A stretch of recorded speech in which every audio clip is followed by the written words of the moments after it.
Hello viewers, I doctor S B K Lal welcome you all in my YouTube channel. मेरे YouTube channel में आपका बहुत बहुत स्वागत है। अगर आप इस चैनल पर नए हैं तो चैनल को सब्सक्राइब कर लें। आज का वीडियो हमारा है मिस्टर परफेक्ट का जुनून पर।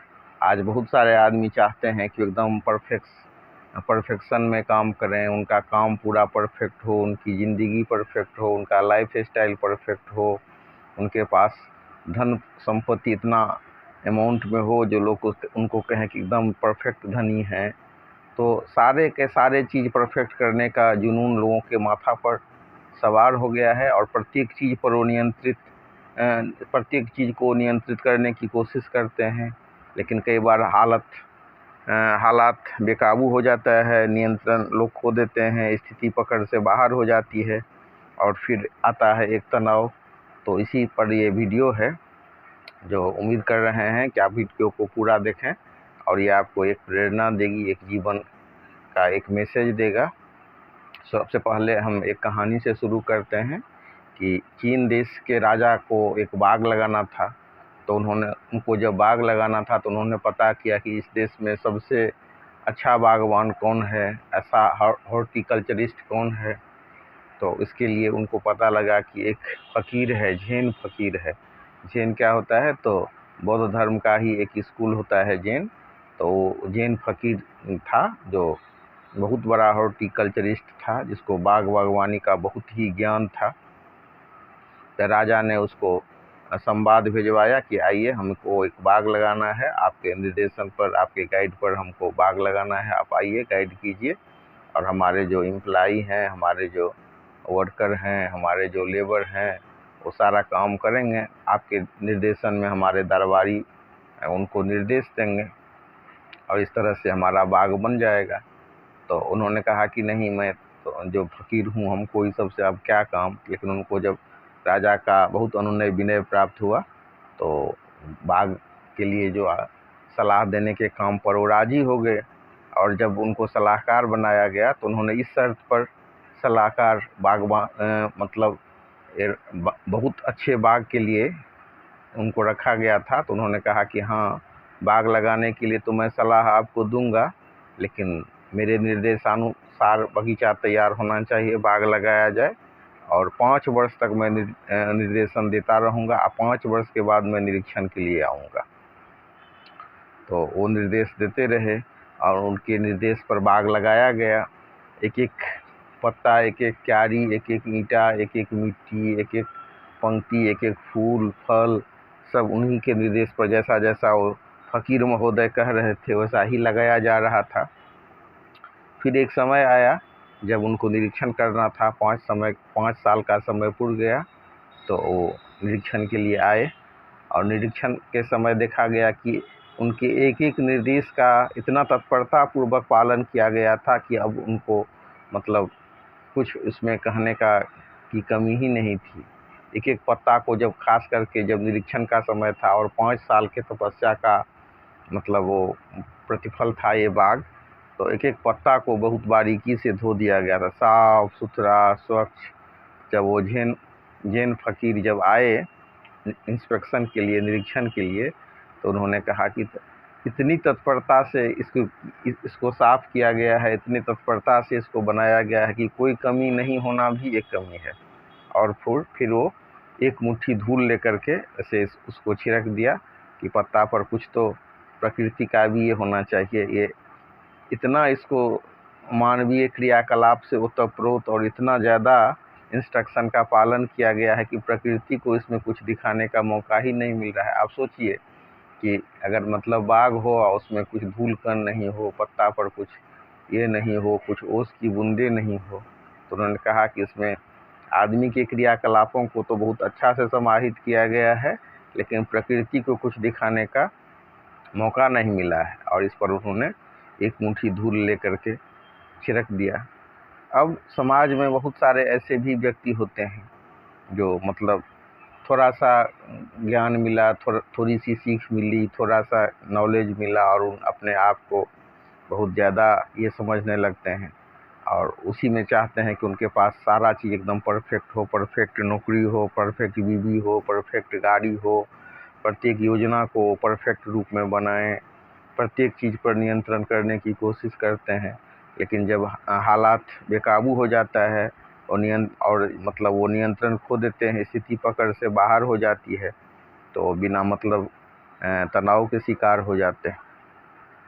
वहीं पर हम देख सकते हैं जो धीर वीर गंभीर होते हैं वो विचल रहते हैं, छोटे मोटे सफलता से बहुत ज़्यादा उत्साहित नहीं होते हैं, और जो असफलता होती है उनको तोड़ नहीं पाती है। एक बहुत अच्छा शेर है कि ये गुब्बारे भी बड़े अजीब होते हैं, ये गुब्बारे भी बड़े अजीब होते हैं, कितने कमज़ोर हैं ये गुब्बारे, चंद सांसों में फूल जाते हैं और पाकर बुलंदियां थोड़ी अपनी औकात भूल जाते हैं। तो ऐसे ही समाज में कुछ आदमी होते हैं जो थोड़ा सा मेहनत किए और उसी में एकदम पूरा फूल जाते हैं। उनको लगता है कि उनको कितना ज्ञान हो गया है, थोड़ा सा नॉलेज हुआ, 2 अक्षर अंग्रेजी सीख लिए, 2 अक्षर हिंदी, 2 लाइन बोलना आ गया और बस अपने आप को बहुत महान समझने लगते हैं। और थोड़ी सी जब असफलता होती है, चोट पड़ती है, उनकी गलती पकड़ी जाती है और हालात बेकाबू हो जाते हैं, तो वो एकदम घबरा जाते हैं। अब प्रकृति का तो ये नियम है कि हर एक घटना मन के मुताबिक नहीं घटेगा।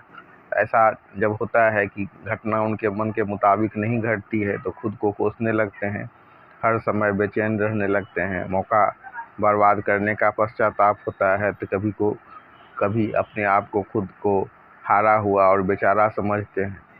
तो फिर ये प्रकृति से में हम देख सकते हैं कि प्रकृति में जो वृक्ष है वो कोई प्रतिस्पर्धा नहीं करता, अपना समय से उबरते रहता है। नदी की लहर को देखिए, वो अपने लय में बहती चली जाती है। हवा को देखिए, तो प्रतिस्पर्धा रहित लहरें, पेड़ पौधों की बढ़त, बेपरवाह जीवन, स्थिर जीवन और पश्चाताप विहीन जीवन, ये प्रकृति का नियम है। लेकिन आदमी सब चीज़ को मानवीय बनाना चाहता है, सब चीज़ को कृत्रिम बनाना चाहता है। और ये भी बात है कि अगर हम दूसरे को मानते हैं तो खुद हम भी बन जाते हैं। तो प्रत्येक चीज़ को नियंत्रण करने के जिद में हम अपने जीवन के प्रवाह को बाधित कर देते हैं। ताओवाद एक दर्शन है जिसका प्रादुर्भाव चीन में हुआ, तो उसने कुछ भी नहीं करने की जीवन शैली दी और दर्शन दी और नियंत्रण न करने की कोशिश की, लेकिन अपना कर्म करते जाइए, सिर्फ काम और कल्पना की दुनिया का उड़ान को कम करना, शांति को सुनने समझने पर, जीवन में शांति प्राप्ति के लिए सुनने समझने पर जोर देना, समय के साथ चिंता में कमी और शांति में बढ़ोतरी होती है, खुशी में भी बढ़ोतरी होती है। तो ये कल्पना के उड़ान से अपने आप को बचाने की आवश्यकता है और कोई भी चीज़ को सुनने समझने पर जोर देना चाहिए। अगर आप किसी बुरा चीज़ के लिए गेट को बंद करते हैं, लॉक करते हैं, तो अच्छाई भी आने से बाधित हो जाती है।